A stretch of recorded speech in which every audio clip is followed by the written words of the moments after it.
Hi there guys, and welcome to another video. So guys, you find me stood up here at high altitude with my BenQ W1400 projector, my old, rather rickety projector now. It's an HD projector, and in a few minutes I will be replacing it with my new projector, a BenQ W2700, which is of course a 4K projector, because, well, who doesn't love 4K? I love 4K. Do you love 4K? Everyone loves 4K. So without further ado, let's get on with that.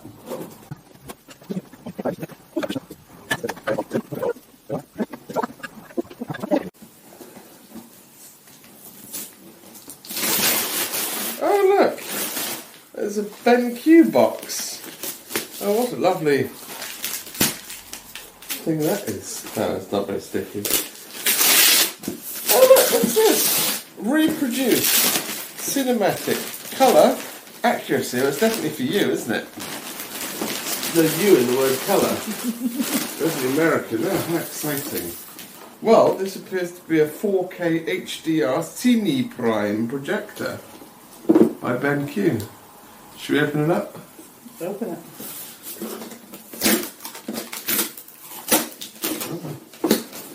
Oh. Standard packaging. Handle, very convenient for carrying. Oh my. Did you pull it out? Oh wow, very.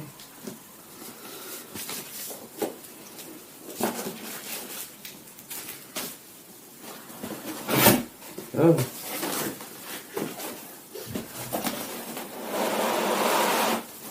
Good job. Well done. Got in. Very nice. Very good work. Very good work. Well done, everyone. Well, that's There you go. it's interesting, isn't it?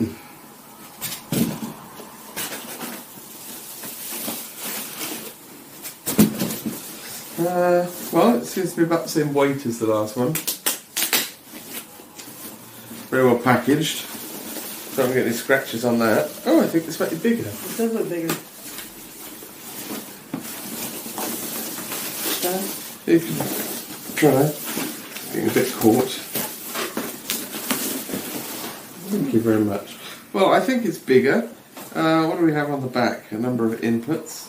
We have two HDMI ports, a USB 3 media reader port, a service port with a mini USB connector, very rare, a 2.5 amp powered USB port, presumably for Chromecasts and such like, an SP diff, presumably for audio pass-through out. Yes, so plenty of stuff on there, and a power connector in the middle. Some buttons on the top, which of course will be the bottom once it's mounted on the wall. All the standard looking buttons. On the bottom we appear to have a few mounting screws. We certainly appear to have sufficient mounting screws to make it a reality. The centre of gravity is clearly marked. There is a panel of sorts here on the top. Oh, for controlling the throw distance. Yes, and then a lens cap of a non-classical design, a square lens cap. Yes, well, that's certainly a projector. You pleased with that? I am pleased with that. Excellent. Well, I guess we better get her up.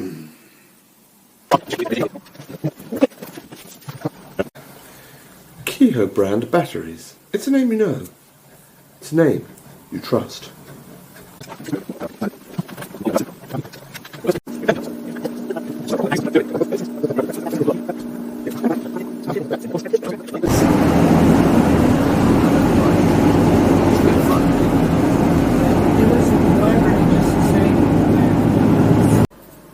Right, here we go then, display settings.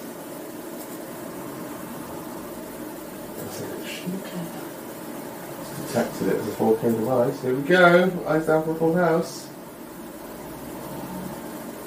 Quickly before Windows reverts. Oh, yes! Oh, yes! That is amazing. Look at that! That is Still beautiful. Beautiful. That is the Lovely. sexiest thing I've ever seen.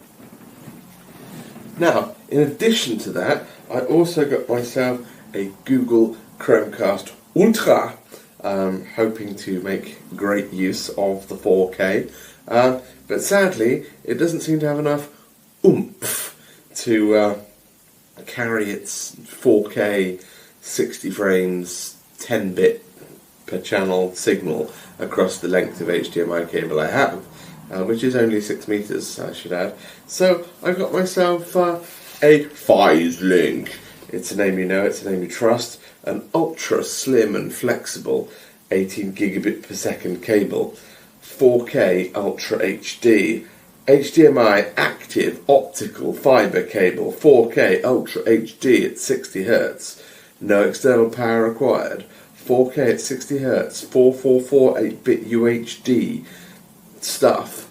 So yes, I'm going to get this cable and I'm going to install this now, and hopefully that will allow this to connect better than just at 1080, which is all it can do at the moment, without just dropping out all the time.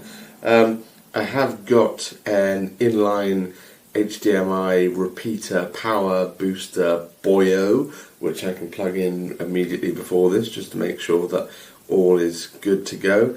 And that sits on the other side of a 3-way splitter box, which will have the Ultra and the Nintendo Switch and the Sony PlayStation 4 plugged in. Anyway, time to go.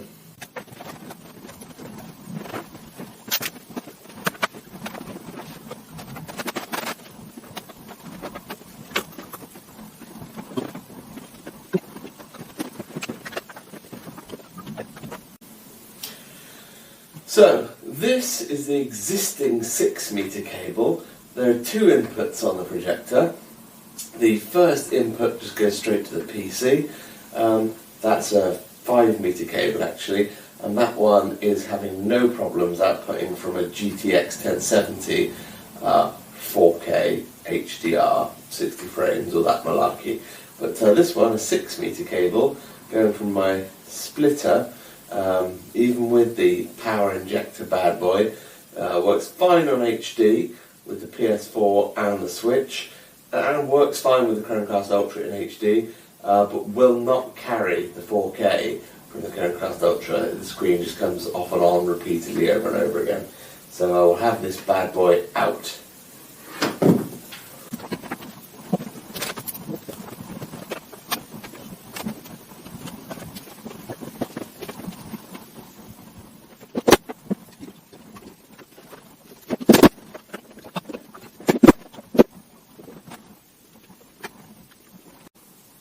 Well, I guess the engineers at Xiaomi thought 42 minutes and 46 seconds is the longest anyone would ever want to record a single clip, regardless of how big their SD card and regardless of how much battery they had.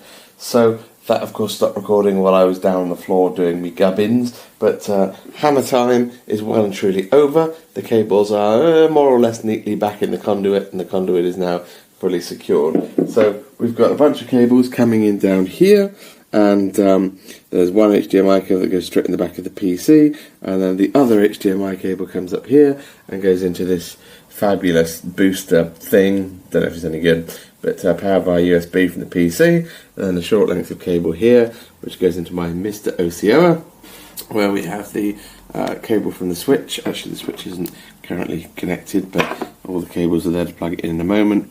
The PlayStation 4 and the Chromecast Ultra.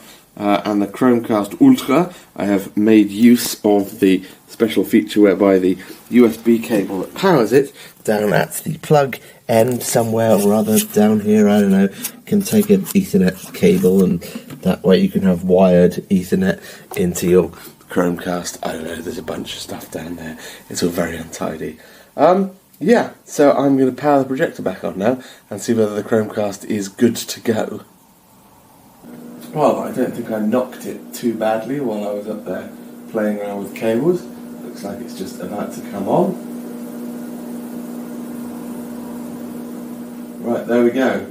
So that's there. We'll go into the menu and we'll have a quick look just to see what the picture information is HDMI 1, HDR10, 3840 by 2160, 60 Hz, BT 2020. So that's the PC, still working, haven't managed to break anything through my frolicking around. Now we will change the source, so the input is HDMI 2, and see what we've got on there.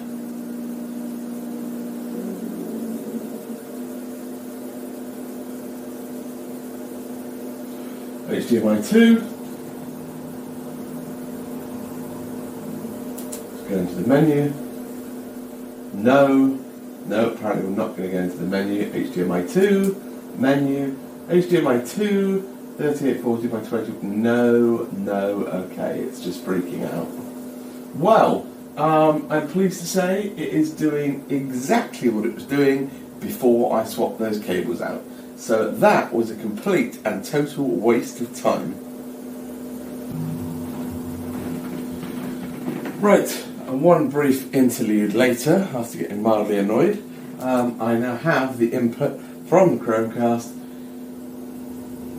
2160p, 50 Hz, BT 709, from the Chromecast. So, what did I do? Well, I took out the switcher and I took out the booster and just used a coupler to attach back-to-back HDMI, the new cable, and the Chromecast Ultra, and now it works. So I'm wondering whether in fact that entire new cable installation was completely pointless and actually the Chromecast Ultra just doesn't like working via the Mysteriosioa. Yeah, well, it was fun.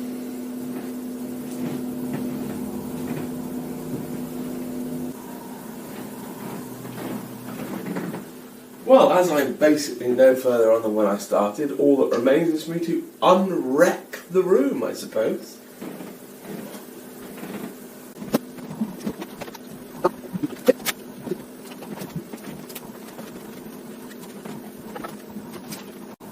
Normal service has been resumed. Well guys, that brings an end to that rather irritating affair. I cannot stand audio-visual engineering. I like audio-visual stuff to just plug in and work, so very irritating for me. Don't get me wrong, love a bit of IT playing around, love a bit of networking, servers, you know, all this kind of malarkey, but audio-visuals, no, not my area of expertise.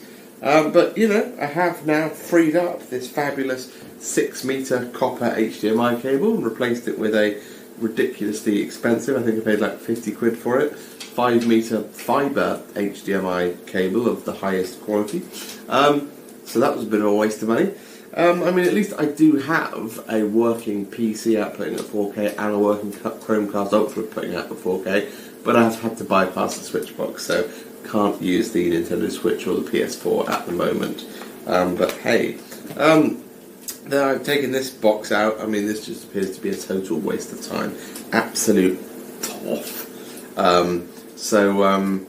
Yeah, this, I mean, it literally does have written on it 4K, 60 Hz, HDMI, repeater, you know, USB powered, waste of time. Don't buy one of those. I don't really know what the problem is. I guess the switch box does have written on it 4K, 444 stuff. But yeah, maybe a passive solution is not the way to go. Maybe I need to throw more money at the problem and get an active box that has some oomph or something.